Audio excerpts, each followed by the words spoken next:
How does a 19-year-old make 6 figures in 8 months? Let's talk about it. Hey, what's up? My name is Vayna Jarabek. Welcome back to my YouTube channel. Do you like my new setup? So this is another video about how I got started in real estate. Today, I want to talk about my first year, how much I made, where the money came from, and the struggles that came with it. So let's get into it. Thanks so much for tuning in today. I'm kind of excited to get into this and share my secrets, if you will. So if you wouldn't mind leaving a like and a subscribe, that would help grow this channel and grow our community of young hustlers. So thanks in advance. So I got licensed to sell real estate 2 months before I turned 19. It was October 2019.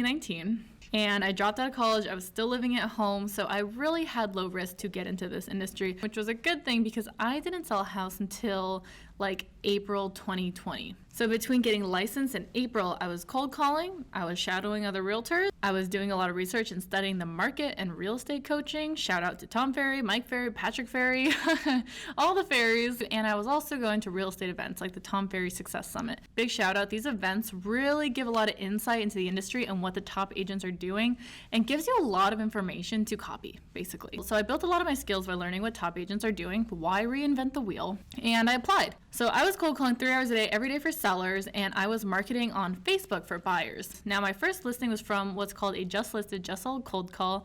Patrick and Tom Ferry both have great videos on this strategy. It was basically my team had a sold listing. I didn't even have any listings yet, and I would call around that house and be like, hey, my team just sold a house in this neighborhood, just calling to see when you may plan on selling. Pretty simple, and someone said yes. So I took my broker over, he did the listing presentation, and I got the listing. Pretty typical practice for new agents. So that was my first listing. It was a $450,000 house, so it was around a $12,000 gross commission, and that really fired me up. So I was super motivated to keep going. I'm the kind of person, when I find success, I don't slow down. I hustle more, because when I know it works, then I want to keep working that to keep creating more success. So I dialed that down. Then from there, I was even more on my calls. I was improving my skills even more and just trying to create more business. And my next 4 deals happened in the next 2 months, and most of those were buyers. So from Facebook, I created a free marketplace listing that was like, are you paying more than $2,500 in rent? You can get a house for cheaper, message me, blah, blah, blah. It was a really simple ad. I put that up and I started getting messages from people who were interested. So I connected them with my lender, and a bunch of them were actually approved to buy a house. So I took them out. Market was a little easier back then, so I was able to put a lot of them under contract and close. So those were my 2 major sources of business.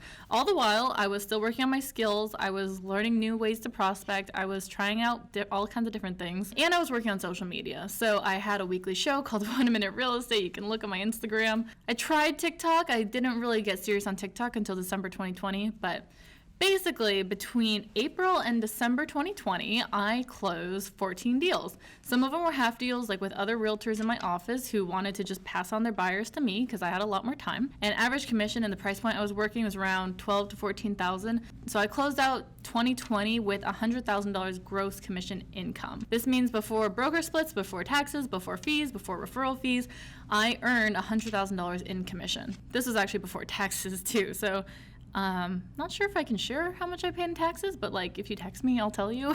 Now net, the amount I actually took home was around between $70,000 and $80,000. So I had to pay my broker the split. That was before splits and all that. So I earned $100,000 in commissions, and I took home between $70,000 and $80,000, and that's pretty realistic for any agent. Now, struggles I had were definitely confidence, which was really only in the beginning, because once I proved to myself that I could do it, no one asked how old I was, no one really asked how long I've been doing this, because I always had an agent from the office with me, helping me through the transaction for the first 3 or 4. But once I knew my stuff, and like I said, I was studying the market, I was learning how to communicate, I was doing all these things to prepare myself, and I mean, if you want to say fake it till you make it, sure. Confidence was a big thing. Other struggles, after my first 3, 4, 5 deals, I went maybe 2 months at the most without getting a deal, so I would get a little discouraged and be like, where's my next deal coming from? You never really know where your next deal is coming from in real estate, mostly if you're new, but that kind of like put a damper. But what got me out of that was that I knew if I just kept on doing my prospecting and kept on trying to get better, then people would want to work with me. So pretty simple, 8 months, 14 deals. After that, in December is when I decided to hire a coach. And I got blessed to work with Patrick Ferry through the Tom Ferry ecosystem, and I'm still coaching with him. He's the best. I love Tom Ferry coaching. Super, super big on coaching. It's 30-minute calls once a week. We talk about the business, how to grow, what am I doing now, what am I going to do next. Like, it's always about getting better. I love reading books. I love listening to podcasts and like YouTube, motivational.